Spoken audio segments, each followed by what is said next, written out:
At the start of March 2020, I already knew I had a hard month in store for me. I recently broke up with my live-in girlfriend, but because rent is expensive, we agreed to stay in the same apartment for the rest of our lease with the small cat that we got when the relationship was going well. I wanted to give my ex space to grieve the end of the relationship while I tried to furtively play the field in Boston, so I went on one date. She leaned in for a kiss. I don't know if it was nerves or food poisoning, but I ran to the toilet to throw up.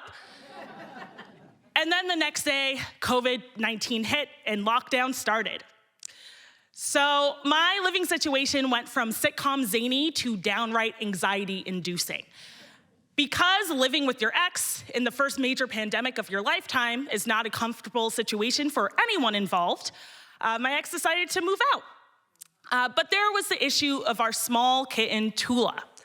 I really wanted to keep Tula, but I felt like keeping her would be like keeping the car, the kids, and the house in a divorce. So we agreed that once my ex's living situation was all settled, she would come back to get the cat. Once my ex moved out, I settled into my pandemic routine of taking Zoom calls for my public health job in sweatpants, doom scrolling to keep tabs on the COVID-19 surge, and finishing off each night with half a bottle of red wine in the saddest anime I could find.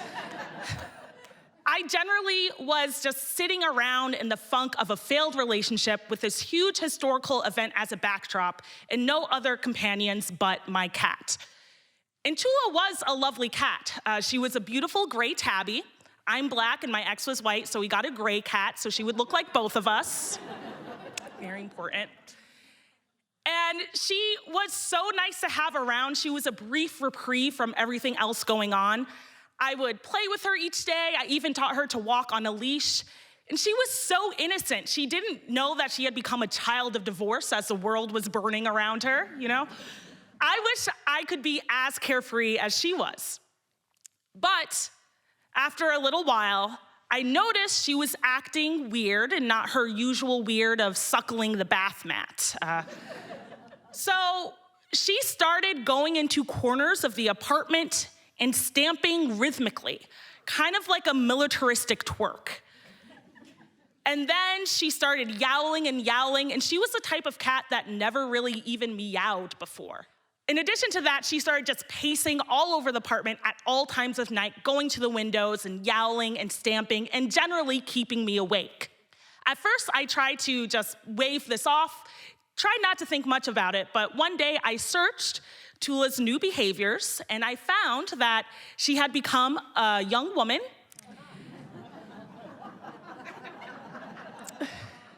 And her body was telling her to find any hot young tomcat in the area. Unfortunately, Tula was an indoor cat and there was no one around but me, a depressed lesbian. And she was really interrupting my sad pandemic routine. I could not just take any Zoom call that came in because she would be screaming in the background. And it is so hard to watch anime when your cat is in heat. She was adding a lot of stress in an already stressful time. So I tasked myself with trying to find a way to get her spayed, but none of the vets in my area were open. So I had to look for other solutions. One day I was scrolling on Spotify, and probably due to my frantic how to get cat to shut up Google searches, I saw an album online that was called Music for Cats. Intrigued, I looked up the information about the composer, and he decided to create an album that would keep cats cool and collected. And it was filled with things that were considered soothing for cats, like purrs and far-off bird noises. One day, in a last-ditch effort, I just threw it on, and I myself did not like it at all because it had no groove.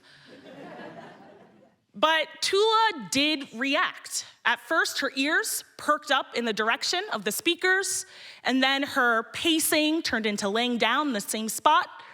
Her caterwauling turned into just gentle purrs, and after a half an hour, she fell asleep. I decided to celebrate by drinking another glass of wine and falling asleep myself. We settled into that routine whenever she got in heat, so I would just throw that music on. It would release her energy, and things were more tolerable. In May, lockdown ended. I saw my friends outside again. Unfortunately, I did have to say goodbye to Tula because my ex did find stable housing, but she promised me she would send me photos of her every day.